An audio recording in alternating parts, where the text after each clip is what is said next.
जय हिंद दोस्तों, this is Diksha this side and welcome to my channel learn and flourish. तो हमने क्लास 6 हिस्ट्री का chapter second with questions complete कर लिया था। आज से हम शुरू करेंगे अपना third chapter from gathering to growing food, मतलब फूड गैदर करने से ग्रो करने तक की स्टोरी। ठीक है, तो चलिए शुरू करते हैं। देखिए क्या बताया गया है, वेराइटीज़ ऑफ फूड। आज हम बहुत डिफरेंट वेराइटीज़ ऑफ फूड का कंजम्पशन करते हैं, जैसे कि क्या हो गए, फ्रूट्स हो गए, वेजिटेबल्स, ग्रेन, मिल्क, मीट, ये सारी चीज़ें हमें कहाँ से मिलती हैं? हमें ये सारी चीज़ें उन प्लांट्स से मिलती हैं जिनको हम ग्रो करते हैं, और उन एनिमल से मिलती है जिनको हम रेयर करते हैं। फाइन। डिफरेंट प्लांट्स जो हैं कि डिफरेंट इन्वायरमेंटल कंडीशंस में ग्रो होते हैं, और जो है कि जैसे हम राइस की बात करें तो राइस को ग्रो करने के लिए ज़्यादा पानी की ज़रूरत होती है बजाय कि बार्ले को। उसी तरह जो है, और इसी वजह से जो फार्मर्स होते हैं डिफरेंट क्रॉप्स को डिफरेंट एरियाज़ में ही ग्रो करते हैं। ठीक है, अब जैसे कि एनिमल्स की बात करें तो एनिमल्स भी डिफरेंट एनवायरनमेंट ही प्रेफर करते हैं रहने के लिए, जैसे कि शीप एंड गोट ईजिली जो है कि ड्राई एंड हिली इन्वायरमेंट में रह लेंगे, बल्कि कैटल्स नहीं रह पाएंगी। ठीक है, ये कुछ चीज़ें थी। अब beginning of farming and herding कैसे शुरू हुई? फार्मिंग एंड हर्डिंग क्या हुआ, धीरे धीरे क्लाइमेटिक चेंजेस आने शुरू हुए। मैंने बताया था पिछले वाले चैप्टर में 12,000 ईयर्स अगो ये चेंजेस आने शुरू हुए, थोड़ी सी वार्म कंडीशन हुई और ग्रासलैंड्स डेवलप हुए। मैन, वीमेन एंड चिल्ड्रन ने चीज़ों को जो है कि नोटिस करना किया, ऑब्जर्व करना शुरू किया, और देखा कि ईटेबल प्लांट्स कहाँ पाए जाते हैं। फिर देखा कि उन मतलब कि वो जो प्लांट्स हैं कैसे एक बीज से पूरा पौधा बनता है, फिर उस पौधे से दोबारा से बीज गिरता है ग्राउंड पे, फिर उससे पौधा बनता है। तो ये सारी चीज़ें, ये सारी प्रोसेस उन्होंने देखनी शुरू की, जाननी शुरू की। इसके अलावा उन्होंने जो है कि अपने प्लांट्स की देखभाल करनी शुरू की, इनको प्रोटेक्ट करना शुरू किया बर्ड से, एनिमल्स से, जिससे कि उनके जो है कि अच्छे से मतलब कि वो ग्रो हो सकें और उनके फल पक सकें। तो इस तरह वो बन गए फार्मर्स। ठीक है, अब वो जो है कि हर्डर्स कैसे बने, एनिमल्स को रेयर करना कैसे शुरू किया। तो वो क्या करा करते थे, अपने घर के बाहर खाने की कुछ चीज़ें रख देते थे, जिससे जो एनिमल्स होते थे आते थे, अट्रैक्ट होते थे, खाना देख के तो एनिमल्स आएंगे ही आएंगे। ठीक है, आज भी हम अपने घर के बाहर रख देखते हैं तो एनिमल्स आ जाते हैं ना खाने के लिए। तो इन अ सेम वे, ठीक है, तो धीरे धीरे एनिमल्स अट्रैक्ट होने लगे, वो उनको रेयर करने लगे। यहाँ से इंपॉर्टेंट क्वेश्चन आता है कि फर्स्ट एनिमल वो कौन सा था जिसको उन्होंने रेयर किया? तो it was the wild ancestor of the dog. कौन सा एनिमल था? Wild ancestor of the dog. ठीक है, ये क्लियर हो गया। उसके बाद धीरे धीरे लोगों ने जो है कि जो जेंटल एनिमल्स हुआ करते थे उनको जो है कि रखना शुरू किया, उनको जो है कि रेयर करना शुरू किया। अब जेंटल एनिमल्स क्या, जो मतलब खूंखार ना हो, बहुत जंगली ना हो, जिनके बड़े बड़े दांत हों, बड़े बड़े हॉर्न्स हो, भैया उनको रेयर करेंगे, उनको रखेंगे तो पता चले किसी दिन हम ही को अटैक कर दिया। ठीक है ना, तो ये सारी चीज़ें। तो कैसे एनिमल्स उन्होंने रखने शुरू किए, जैसे कि हो गया हमारा शीप हो गया, गोट हो गया, कैटल हो गया, पिग हो गए, और मोस्टली ये सारे एनिमल्स हर्ड्स में रहते थे, झुंड में रहते थे, और इनमें से बहुत सारे थे जो ग्रास पे डिपेंडेंट होते थे। ठीक है, जिनका सर्वाइव करने के लिए ग्रास की ज़रूरत होती थी। इसके अलावा उन्होंने अपने एनिमल्स की रक्षा भी की, किससे? कि वाइल्ड एनिमल्स से, कि वाइल्ड एनिमल्स अटैक ना कर दें, क्योंकि वाइल्ड एनिमल्स भी तो अपने भोजन के लिए जो है कि दूसरे एनिमल्स को अटैक करते हैं, उनका जो है कि शिकार करते हैं। तो इस तरह वो क्या बन गए? इस तरह वो बन गए हर्डर्स। फाइन। अब हम पढ़ेंगे डोमेस्टिकेशन प्रोसेस के बारे में, कि डोमेस्टिकेशन प्रोसेस किस चिड़िया का नाम है। देखिए, डोमेस्टिकेशन उस प्रोसेस को कहते हैं कि जिसमें जो है कि जिसमें जो है कि लोगों ने प्लांट्स ग्रो करने शुरू किए और अपने एनिमल्स की देखभाल करनी शुरू की, तो उसको बोलते हैं डोमेस्टिकेशन प्रोसेस। ठीक है, तो जैसे कि लोगों ने जो प्लांट्स थे, हर प्लांट वो नहीं ग्रो करते थे, कुछ स्पेसिफिक प्लांट्स उन्होंने चूज़ किए कि इनको ग्रो करेंगे, कुछ स्पेसिफिक एनिमल्स चूज़ किए कि इनको हम रेयर करेंगे, इनको हम पालेंगे। तो इस तरह डोमेस्टिकेटेड एनिमल्स अलग हो गए, वाइल्ड एनिमल्स अलग हो गए, इस तरह डिफ्रेंशिएशन हो गया। देखिए, उन्होंने ऐसे प्लांट्स एंड एनिमल्स सेलेक्ट किए that are not prone to disease, मतलब जिससे हमें पता है कोई डिसीज़ होने का, कुछ बीमारी होने का खतरा नहीं है। इसके अलावा उन्होंने ऐसे प्लांट सेलेक्ट किए जिनके जो ग्रेन साइज होते थे वो बड़े बड़े होते थे, लार्ज होते थे। ठीक है, और उनकी जो स्टॉक होती थी मजबूत होती थी, जिससे कि उस जो है कि ग्रेन का बोझ सह सके। इसके अलावा उन्होंने कुछ स्पेसिफिक प्लांट के बीजों को प्रिजर्व किया। क्यों? क्योंकि उनको ये फसल अच्छी लगी होगी, तो इन फर्दर फ्यूचर वो वापस से ग्रो करने के लिए उनको प्रिजर्व करके रखते थे। ठीक है, तो इस तरह एनिमल्स में भी क्या होता था, उन्होंने कुछ रिलेटिवली जेंटल एनिमल की ब्रीडिंग को सपोर्ट किया। तो धीरे धीरे क्या हुआ, जो ही अभी बताया था कि domesticated animals and plants different हो गए वाइल्ड एनिमल एंड प्लांट से। For example, teeth and horns of the wild animals are usually much larger than those of domesticated animals. अब जो है कि ये देखिए, ये छोटा है, ये थोड़ा कितना बड़ा है, तो दोनों में से कौन सा वाइल्ड है, कौन सा डोमेस्टिकेटेड एनिमल का है? तो ये वाइल्ड एनिमल का है, ये डोमेस्टिकेटेड एनिमल का है। कहने का अर्थ ये है कि जो डोमेस्टिकेटेड एनिमल्स होते थे उनके हॉर्न्स एंड टीथ थोड़े से छोटे होते थे, वाइल्ड एनिमल्स के बहुत बड़े बड़े होते थे। ठीक है, तो इस तरह एनिमल्स में एक डिफ्रेंसिएशन हो गया कि ये वाइल्ड एनिमल्स हैं, ये डोमेस्टिकेटेड एनिमल्स हैं, क्योंकि उन्होंने जेंटल एनिमल्स को रेयर करना शुरू किया। ठीक है, ज़्यादा जंगली खूंखार खतरनाक एनिमल्स को रेयर नहीं करते थे। ठीक है, तो ये सारी चीज़ें हुई। इसके बाद कह रहे हैं कि जो ये डोमेस्टिकेशन की प्रोसेस है, ग्रेजुअली धीरे धीरे मतलब कि ये प्रोसेस शुरू हुई, एक दिन में, एक महीने में, एक साल में नहीं हुई। ठीक है, और एग्जैक्टली शुरू हुई थी 12,000 साल पहले। ठीक है, फिर धीरे धीरे हर एरियाज़ में होने लगी। अब आज जो हम देख रहे हैं, आज जो भी हम जो है कि प्लांट प्रोड्यूस ग्रो करते हैं या फिर जो एनिमल रेयर करते हैं, वो किसका रिजल्ट है? वो इसी डोमेस्टिकेशन प्रोसेस का रिजल्ट है। Then we must be thankful to those people, हाँ, कि हम इतने सेटल्ड लाइफ जी रहे हैं। ठीक है, इसके अलावा यहाँ से इंपॉर्टेंट क्वेश्चन ये आएगा कि पहला कौन सा डोमेस्टिकेटेड क्रॉप्स थी? तो वो वीट एंड बार्ले थी, इंपॉर्टेंट है। और कौन सी डोमेस्टिकेटेड एनिमल था जिसको रेयर किया गया? वो शीप एंड गोट। ठीक है, तो first earliest plants to be domesticated wheat and barley, मतलब सबसे पहले कौन से प्लांट्स को डोमेस्टिकेटेड किया गया था, जिन क्रॉप्स को ग्रो करना शुरू किया गया था? तो वीट एंड बार्ले हैं। और अर्लीस्ट डोमेस्टिकेटेड एनिमल कौन से हैं? इंक्लूड शीप एंड गोट। ये बात क्लियर हुई? ठीक है, अब देखिए, हम कोई भी बीज लगाते हैं, डालते हैं, कोई प्लांट लगाते हैं, तो वो बहुत टाइम लेता है ग्रो होने में। कुछ जो है कि वीक्स होते हैं, मंथ्स हो सकते हैं, या फिर 1 ईयर भी होता है, क्योंकि कुछ क्रॉप्स की साइकिल 1 ईयर की भी होती है। ठीक है, तो इसी तरह अर्लीस्ट पीपल जब कोई मतलब कि बीज वगैरह डालते थे, तो उनको एक जगह बहुत रुकना पड़ता था अपनी क्रॉप की देखभाल करने के लिए, जैसे वाटरिंग के लिए, वीडिंग के लिए, एनिमल्स एंड बर्ड्स को दूर भगाने के लिए, क्योंकि प्लांट्स को वो नुकसान पहुंचाते हैं ना, तो काफ़ी दिनों तक उनको एक जगह रुकना पड़ता था। इसके अलावा क्रॉप्स हो गई, ठीक है, अनाज वगैरह पक गया, अब उसको स्टोर भी तो करना है, ये भी तो रिस्पॉन्सिबिलिटी है। बिना स्टोर किए तो काम नहीं चलेगा, क्योंकि उनको इन्वायरमेंटल कंडीशन से बचाना है, ठंड, जाड़े, बरसात से बचानी है। इसके अलावा एनिमल से, बर्ड से, इंसेक्ट्स से यहाँ तक कि बचाना है, तो इनको स्टोर करने का कुछ अच्छा उपाय होना चाहिए था। तो उन्होंने 3 तरह के उपाय मतलब खोजे। वो क्या करते थे? उन्होंने बड़े बड़े लार्ज क्ले पॉट्स बनाने शुरू किए, बास्केट्स बनानी शुरू की, और ज़मीन के अंदर गड्ढे खोद करके भी वो अपनी क्रॉप को जो है कि रखा करते थे। ठीक है, सेव किया करते थे, प्रिजर्व किया करते थे। और अपनी क्रॉप को मतलब कि प्रिजर्व करने का उनके पीछे 3 रीज़न था। एक तो एज अ सीड, बीज के रूप में प्रिजर्व करते थे कि इन फ्यूचर फर्दर इसको ग्रो करेंगे। एज फूड, भोजन के रूप में, कि हाँ, भोजन के रूप में तो हम सभी करते हैं। इसके अलावा एज गिफ्ट के रूप में भी, उपहार के रूप में भी वो लोग क्रॉप्स को दिया करते थे। ठीक है, ये कुछ बात हुई। देखेंगे हम स्टोरिंग एनिमल्स, मतलब एनिमल्स जो है कि नेचुरली मल्टीप्लाई होती रहती है, उनकी जो नंबर्स हैं। ठीक है, तो अगर उनको अच्छे से रखा जाए, उनकी अच्छे से देखभाल की जाए, तो वो हमको मिल्क प्रोवाइड करते हैं और मीट वगैरह प्रोवाइड करते हैं, जो कि इंपॉर्टेंट सोर्स है फूड का।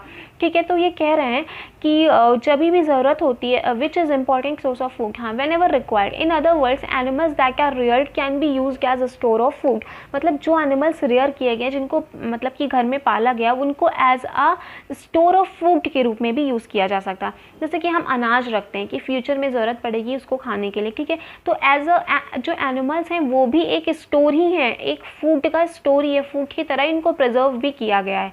ठीक है, उनको यूज़ कर सकते हैं, वो हमारे ऊपर डिपेंड है हम कर रहे हैं कि नहीं कर रहे हैं, लेकिन एनिमल्स भी as a store of food हैं। ठीक है ना। नेक्स्ट हम देखते हैं कि फाइंडिंग, अब आर्कियोलॉजिस्ट को कैसे पता चलता है कि फला जगह फार्मर्स रहते थे, फला जगह हर्डर्स रहते थे।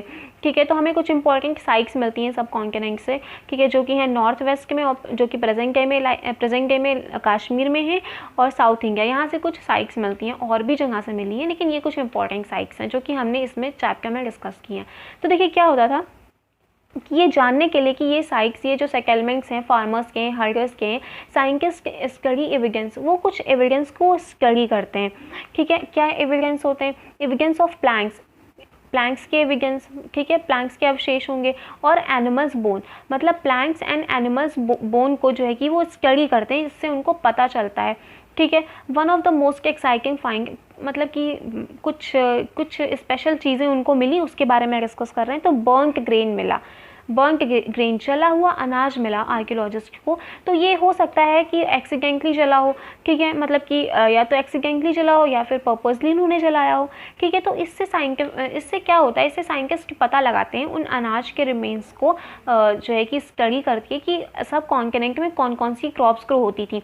इन अ सेम वे जब वो एनिमल्स की बोन स्टडी करते हैं तो इससे पता चलता है कि कौन कौन से एनिमल्स रेयर किए जाते थे, कौन कौन से एनिमल्स होते थे, ठीक है। तो इस तरह चीज़ें पता चलती हैं। अब ये देखिए, ये साइक है, ठीक है, इधर ग्रेन एंड बोन्स और इधर साइक्स, मतलब कौन सा ग्रेन और कौन सी बोन कौन सी साइक से मिली है। तो इसमें कुछ भी डिस्कस नहीं करना, ये सब आपको लर्न करना है, ठीक है। It is difficult to learn but हाँ इफ़ वी ट्राई हो सकता है। टूवर्ड्स अ सेक्युलर लाइफ, मतलब अब सेक्युलर लाइफ के एग्जाम्पल हमको कहाँ से मिलते हैं। देखिए, archaeologist have found traces of huts and houses. Huts and houses के ट्रेसेस भी आर्कियोलॉजिस्ट को मिले हैं। कहाँ से मिले हैं, तो एक साइट है बुरजाहम, इंपॉर्टेंट, जहाँ भी साइट की बात आएगी वहाँ लर्न ही करना है, वहाँ समझना ही है। बुरजाहम से मिले हैं जो कि कश्मीर में लाई करता है, ठीक है। यहाँ पे लोग क्या बनाते थे, पिट हाउसेस बना के रहते थे। पिट हाउसेस क्या मतलब, ज़मीन के अंदर गड्ढे खोद के घर बनाते थे, फिर उनमें स्टेप्स लगी होती थी जिससे कि वो नीचे जाते थे, ठीक है। तो हो सकता है ऐसा घर उन्होंने क्यों बनाया हो, ऐसा शेल्टर क्यों बनाया हो, इन्वायरमेंट कंडीशन से बचने के लिए, बहुत ज़्यादा ठंड वगैरह से बचने के लिए, गर्मी से बचने के लिए, ठीक है, हो सकता है। इसके अलावा आर्कियोलॉजिस्ट को और भी यहाँ से क्या मिली है, कुकिंग हर्ट्स, मतलब वो खाना बनाने वाली अंगीठी टाइप का कुछ कह सकते हैं। तो ये घर के बाहर भी मिली है, घर के अंदर भी मिली है। तो मे बी कि वो इन्वायरमेंट कंडीशंस देख करके कि ठंड है तो घर के अंदर खाना बना रहे हैं, गर्मी है तो घर के बाहर खाना बना रहे हैं। तो इस तरह की चीज़ें होती थी। यहाँ से हमें अब याद क्या रखना है, यहाँ से हमें दो चीज़ें याद रखनी है। पहली तो हट्स एंड हाउसेस के ट्रेसेस हमें कहाँ से मिले हैं, तो बुरजाहम से, जो कि प्रेजेंट के कश्मीर में। वहाँ पे कैसे हाउसेस मिले हैं, तो वहाँ पे हमें पिट हाउसेस मिले हैं, ठीक है। उसके अलावा और कुकिंग हर्ट्स भी मिली हैं। तो ये तीन चीज़ें यहाँ से याद रखनी है, ठीक है। इसके अलावा है ड्रॉ, पिट हाउस, हाँ चलो ठीक है। अब देखेंगे हमें बहुत सारे जो है कि वो भी मिलते हैं, टूल्स भी मिलते हैं। तो बहुत सारी साइट्स से हमें टूल्स मिले, लेकिन वो जो है कि जो अर्लियर पैलियोलिथिक वाले टूल्स थे, जो स्टार्टिंग में बड़े बड़े भद्दे टूल्स थे, उनके जैसे नहीं हैं, उनसे अलग हैं, ठीक है। इसीलिए इनको नियोलिथिक टूल्स बोलते हैं। अब ये टूल्स कैसे थे, ये टूल्स पॉलिश्ड थे, ठीक है। एंड इनकी जो एज थी उन पे वो शार्प एज थी। देखिए ये पॉलिश दिख रहे हैं ना, शाइन कर रहे हैं, और ये देखिए इनकी एज शार्प फाइन कट है इनकी एज पे, ठीक है। तो कौन कौन से टूल्स थे, जैसे कि मॉर्टर्स एंड पेस्टल्स, ऐसे टूल्स यूज़ होते थे। किस लिए यूज़ होते थे, एग्रीकल्चर काम के लिए यूज़ होते थे, grinding grain and other plant produce, ठीक है। और ये मॉर्टर्स एंड पेस्टल्स आज भी यूज़ होते हैं, हज़ारों साल बाद आज भी यूज़ होते हैं, ठीक है। तो ये कुछ चीज़ें थी। अब इसके अलावा एक और चीज़ है कि जब न्यूलिथिक जो टूल्स यूज़ हो रहे थे नव पछाड़ काल के, तो क्या पैलियोलिथिक वाले टूल्स यूज़ होना बंद हो गए थे, बिल्कुल नहीं। तब भी वो रेगुलर यूज़ हो रहे थे, बनाए जा रहे थे, यूज़ हो रहे थे। इसके अलावा एक इम्पॉर्टेंट चीज़ ये है कि क्या टूल्स बोन्स से भी बने होते थे, हड्डियों के भी बने होते थे। येस, टूल्स बोन्स से भी बने होते थे, ये भी इम्पॉर्टेंट पॉइंट है, ठीक है। इसके अलावा नीचे देखिए, many kinds of earthen pots have also been found. हमें अर्थन पॉट्स भी मिले, मतलब वो मिट्टी वाले बड़े बड़े पॉट्स भी मिले। तो sometimes they were sometimes decorated होते थे, उनको सजाया वगैरह जाता था। और इनको किस लिए यूज़ किया जाता था, चीज़ों को स्टोर करने के लिए। इसके अलावा लोगों ने पॉट्स का यूज़ किस लिए किया, जो है कि फूड कुक करने के लिए भी करने लगे थे, ठीक है। विच टाइप ऑफ फूड्स, जैसे कि राइस हो गया, वीट हो गया, लेंटिल्स हो गया, ऐसे फूड को ऐसे फूड को कुक करने के लिए, फूड बनाने के लिए भी मतलब यूज़ करने लगे थे। जो कि आज जो है कि राइस या वीट की बात करें तो आज इम्पॉर्टेंट सोर्स ऑफ फूड है ना, रेगुलर बेसिस पे हम लोग यही खाते हैं। इसके अलावा बात करें तो उन्होंने वीविंग क्लॉथ वीविंग भी शुरू कर दी थी। और क्लॉथ वीविंग के लिए कुछ मटेरियल तो चाहिए होगा, तो कौन सा मटेरियल यूज़ करते थे, कॉटन, इम्पॉर्टेंट। कौन सा मटेरियल यूज़ किया जा रहा था, कॉटन मटेरियल यूज़ किया जा रहा था, ठीक है। इसके अलावा कह रहे हैं कि जो जितनी भी चीज़ें हुई कि क्लाइमेटिक चेंज हो गए, फिर वो फार्मर्स बन गए, फिर वो हर्डर्स बन गए, फिर वो पॉट्स वगैरह भी बनाने लगे, फिर वो जो है कि क्लॉथ वीव करने लगे। एक दिन में हो गया, एक साल में हो गया, नहीं, चीज़ें बहुत ग्रेजुअली डेवलप हुई, ग्रेजुअली चेंज हुई चीज़ें, ठीक है। क्या होता था, कुछ एरियाज़ में जो है कि मैन एंड वेमेन ने ये सारी चीज़ें अडॉप्ट कर ली, ठीक है। वो फार्मर्स बन गए, हर्डर्स बन गए। कुछ जगह पे क्या हो रहा था, वो स्टिल हंटर गैदरर्स ही थे। और कुछ जगह पे ऐसा था कि वो हंटर गैदरर्स भी थे और जो है कि साथ साथ वो फार्मर्स एंड हर्डर्स भी थे। तो चीज़ें मिक्स्ड थी, कुछ भी एक दिन में नहीं हुआ, चीज़ें धीरे धीरे डेवलप होना शुरू हुई, ठीक है। तो उनके सीजन पे डिफरेंट मतलब डिपेंड करता था, डिफरेंट सीजन में वो डिफरेंट एक्टिविटीज़ किया करते थे, ठीक है। इसके अलावा walk about other custom and practices. देखिए, अब उनके कस्टम एंड प्रैक्टिसेस कैसे होते थे, तो ये स्टडी करने के लिए, जानने के लिए आर्कियोलॉजिस्ट आज के फार्मर्स एंड हर्डर्स की लाइफ को जो है कि स्टडी करते हैं, तो वो पाते हैं कि जो है कि आज के फार्मर्स एंड हर्डर्स की लाइफ है वो बहुत काफ़ी हद तक सिमिलर थी मतलब कि उस ज़माने की, उस समय के फार्मर्स एंड हर्डर्स की लाइफ के। ठीक है, तो देखिए many of these farmers and herders live in groups। ये जो फार्मर्स होते हैं और जो हर्डर्स होते हैं वो ग्रुप में रहते हैं, और इनको क्या बोलते हैं, इनको बोलते हैं ट्राइब्स। आपने पढ़ा होगा ट्राइब्स, जनजातियाँ, ठीक है, जंगलों में मोस्टली रहती हैं, और ये जो है कि कुछ certain custom and practices follow करते हैं जो कि आज भी फॉलो की जाती है। मतलब उस समय जो ये ट्राइब्स, ये जो फार्मर्स होते थे, हर्डर्स होते थे, कुछ प्रैक्टिसेस फॉलो करते थे जिनको आज के फार्मर्स एंड आज के हर्डर्स भी फॉलो करते हैं, मतलब आज की ट्राइब्स भी फॉलो करती हैं। अब एक ट्राइब के बारे में हम पढ़ेंगे, ये बहुत इंपॉर्टेंट है क्योंकि यहाँ से 4-5 कैरेक्टरिस्टिक्स दे दी जाएंगी, ऑप्शन में बताना होगा इनमें से कौन सी ट्राइब्स की कैरेक्टरिस्टिक हैं या नहीं है। तो इस तरह के क्वेश्चंस बहुत आते हैं। तो ट्राइब्स क्या होती हैं, जनजातियाँ क्या होती हैं? 2-3 जनरेशंस, लगभग 2 या 3 जनरेशंस एक साथ रहती हैं एक स्मॉल सेटलमेंट में या छोटे विलेज में, तो उनको बोलते हैं tribes. Most of the families आपस में एक दूसरे से रिलेटेड होती हैं। ठीक है, अगर इन मेंबर्स के ऑक्यूपेशन की बात करें तो ये हंटिंग करते हैं, गैदरिंग करते हैं, फूड गैदरिंग मतलब, इसके अलावा फार्मिंग करते हैं, हर्डिंग करते हैं एंड फिशिंग करते हैं, ये सारी चीज़ें वो करते हैं। इनमें से अगर विमेन की बात कीजिए तो विमेन ज़्यादातर काम करती हैं, जैसे कि एग्रीकल्चर से रिलेटेड जितने काम होते हैं वो भी विमेन करती हैं। ठीक है, अब उसमें ग्रोइंग प्लांट हो गया, हार्वेस्टिंग हो गया, बीज बोना हो गया, जितनी भी चीज़ें हो गई। ठीक है, अब बच्चे क्या करते हैं, children often look after plants, वो प्लांट्स की देखभाल करते हैं, एंड एनिमल्स को, बर्ड्स को भगाते हैं ताकि उनके मतलब कि वो क्रॉप्स ना ख़राब हो जाएं। ठीक है, इसके अलावा जो है कि women also thresh, husk and grind grain, ये भी काम करती है। मेन क्या करते हैं, हम लोग कभी जनरली देखिए बस से, ट्रेन से जाते हैं तो मतलब कि साइड में दिखते हैं कि हाँ कुछ मतलब कि बहुत बड़ा बड़ा जो कि हर्ड जा रहा है, जैसे कि गोट का हो गया, शीप का हो गया, बड़ा बड़ा झुंड है, और उसके पीछे एक मैन होता है एक डंडा लिए और उनको ऐसे ऐसे कर रहा होता है, वो जाते हैं। तो ये क्या है, मतलब कि ये एनिमल्स को लेकर जा रहे हैं, किस लिए लेकर जा रहे हैं, पास्चर की खोज में, ग्रास लैंड की खोज में।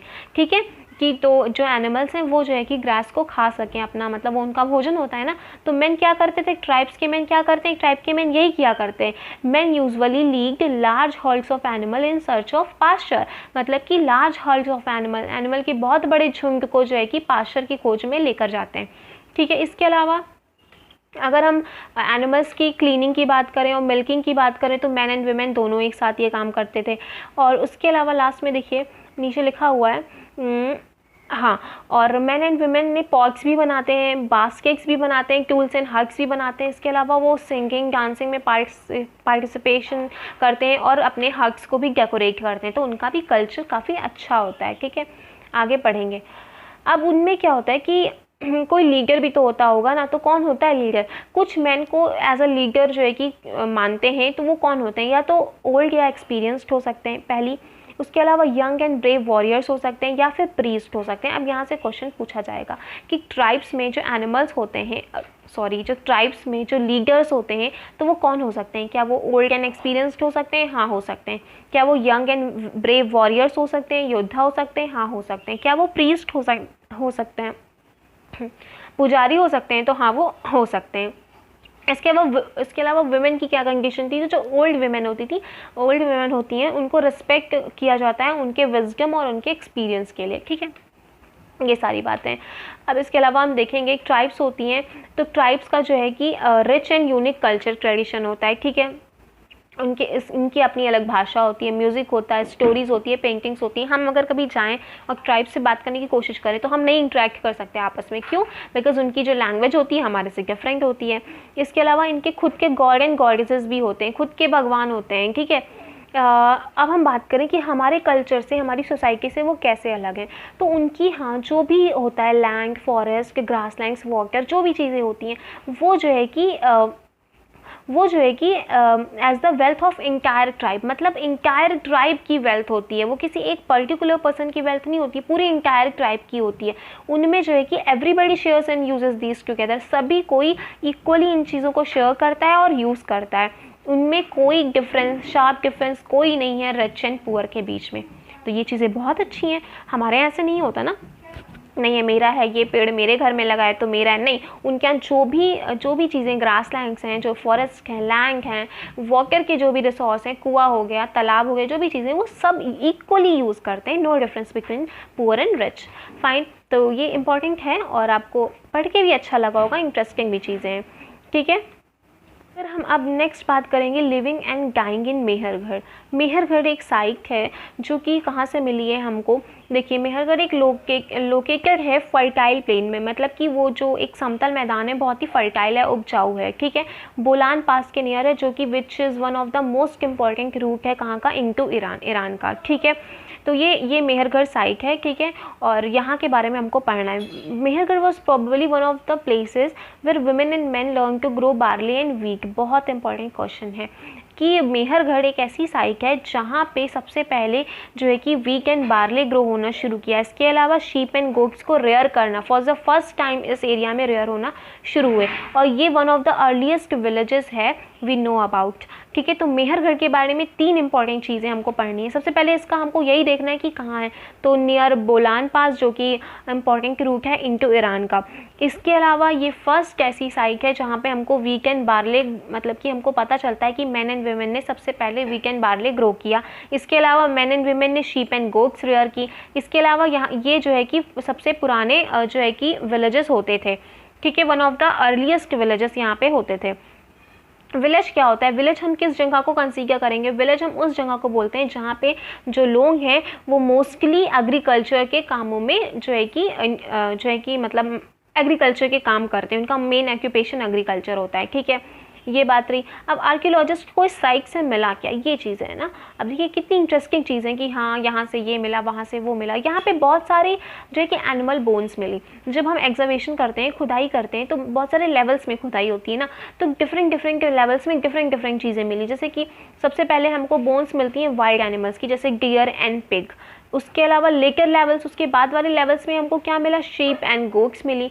इसके अलावा क्या मिला, मोस्ट कॉमन जो एनिमल था वो हमको मिला कैटल बोन्स के कैटल के जो है कि बोन्स हमें मिली। तो इससे ये पता चलता है कि जो मोस्ट कॉमन एनिमल था वो था कैटल, मतलब कि कैटल सबके द्वारा मतलब कि रखे जाते थे, ठीक है। तो इस तरह की लेवल्स में ये चीज़ें मिली। तो मेहरगढ़ के बारे में हमको ये चीज़ें याद रखनी है ना, ठीक है। ये फर्स्ट साइट है जहाँ पे हमको मतलब कि वीट एंड बार्ले पता चलता है कि मैन एंड वुमेन ने ग्रो किया। इसके अलावा यहाँ पे शीप एंड गोट रेयर किए जाते थे। इसके अलावा ये अर्लीस्ट यहाँ से विलेजेस के मतलब कि हमको मतलब कि वो मिलते हैं कि यहाँ पे सबसे पुराने विलेजेस होते थे। इसके अलावा डिफरेंट लेवल्स में डिफरेंट एनिमल्स के बोन्स मिले, कुछ वाइल्ड एनिमल्स भी मिले, कुछ और जो एनिमल जो है कि सबसे ज़्यादा कॉमनली जिनकी बोन मिली वो थे कैटल, ठीक है। इसके अलावा यहाँ पे घर कैसे होते थे, तो आप देखिए घर कैसे होते थे, रेक्टेंगुलर होते थे और जो कि 4 कंपार्टमेंट में डिवाइड होते थे। इनमें से कुछ कंपार्टमेंट का यूज़ स्टोरेज के रूप में भी किया जाता था। देखिए यहाँ पे से कुछ सामान वामान रखा गया ना, तो स्टोर रूम के जैसे इनका यूज़ किया जाता था।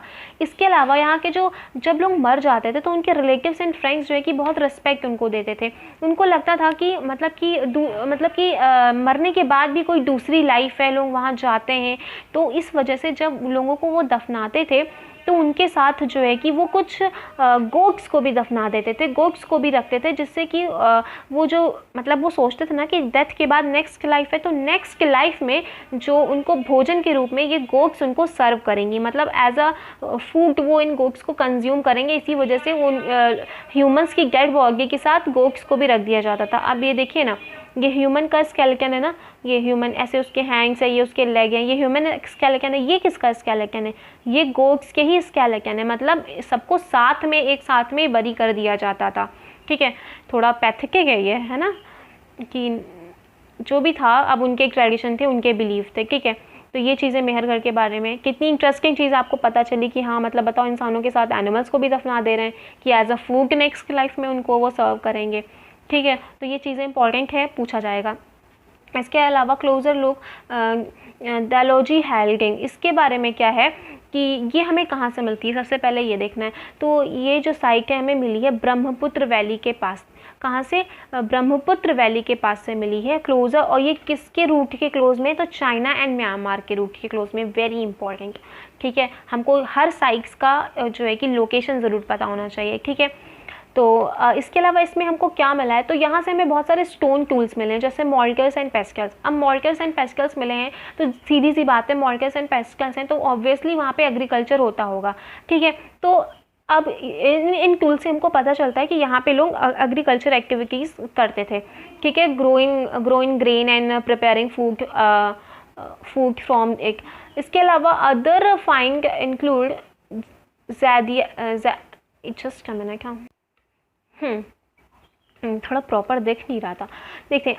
अब देखिए हमें यहाँ से क्या मिलता है, मोल्टन एंड पेस्कल्स मिलते हैं, जिसका हमें पता है जिनका यूज़ एग्रीकल्चर कामों में होता है। तो इस तरह से हमको पता चलता है कि हाँ ये जो साइट है गैलोजी हेडिंग, यहाँ पे एग्रीकल्चर एक्टिविटीज़ में ह्यूमंस लगे हुए थे, ठीक है। इसके अलावा हमें यहाँ से क्या मिलता है, एक स्टोन मिलता है, ज़ैदियाइट, एक स्टोन स्पेशल काइंड मिलता है।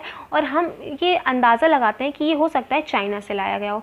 क्यों चाइना से लाया गया हो, क्योंकि ये चाइना एंड म्यांमार के रूट के क्लोज में था। ये जो साइट है ब्रह्मपुत्र वैली में, ये जो है कि चाइना एंड म्यांमार के रूट के क्लोज में थी, ठीक है, उसके पास में थी। तो इसी वजह से हम सोचते हैं, ये अनुमान लगाया जाता है कि ये जो ये पत्थर है स्पेशल पाया गया था, ये चाइना से लाया गया होगा, ठीक है। Also common are find of tools made of fossil wood, और भी फॉसिल वुड के जो है कि हमको जो है कि टूल्स मिलते हैं, ठीक है, और पोर्ट्रे भी मिलते हैं। तो फॉसिल वुड के मतलब क्या, ancient would that has hardened into stone, मतलब एंशियंट वुड जो लकड़ी होती है वो मतलब कि हार्ड हो करके पत्थर में बदल जाती है, उसी को बोलते हैं फॉसिल वुड, ठीक है। तो इस साइट से हमें क्या क्या चीज़ें मिली, इस साइट से हमें सबसे पहले ये देखना है, ये ब्रह्मपुत्र वैली के निकट के पास है।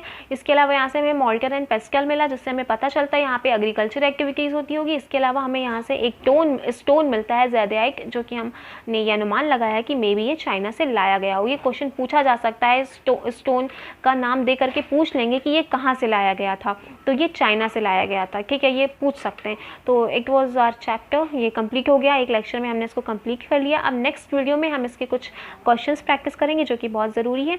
इसके अलावा वीडियो पसंद आ रही हो तो प्लीज़ प्रेस करें, लाइक बटन को प्रेस करें, चैनल को सब्सक्राइब नहीं किया तो करें, क्योंकि हम पूरी हिस्ट्री कंप्लीट करेंगे। इसके अलावा क्लास 6 के स्टूडेंट्स को ज़रूर शेयर करें ताकि वो हमारे डिस्कशन में पार्ट लें और अच्छे से चीज़ें इस पैंडेमिक में पढ़ सकें, क्योंकि वो स्कूल्स तो नहीं जा रहे हैं, ठीक है। तो बस इतना ही, जय हिंद।